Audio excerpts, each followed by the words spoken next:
For thousands of years were also the scientists, the engineers, and the artists.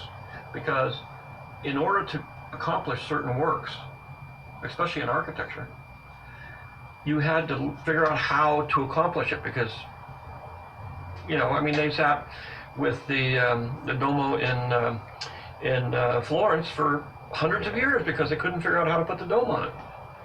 And Brunelleschi, who did it, went and studied the Pantheon and other places where they had big domes, because they used to do it in Rome. But by the time they got the Renaissance, it was after the Dark Ages, and nobody knew how to do that stuff anymore. So he had to actually invent the and other places where they had big domes, because they used to do it in Rome.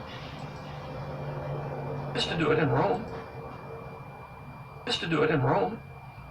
But by the time they got the Renaissance, it was after the Dark Ages, and used to do it in Rome. But by the time they got the Renaissance, it was after the Dark Ages, and nobody knew how to do that stuff anymore. So he had to actually invent the ratcheting pulley in order to be able to get oxen to pull bricks up that high. So that's what you have done. You have been able to create new things simply because no one had done it before and you had to do it on your own. Because I had a story to tell.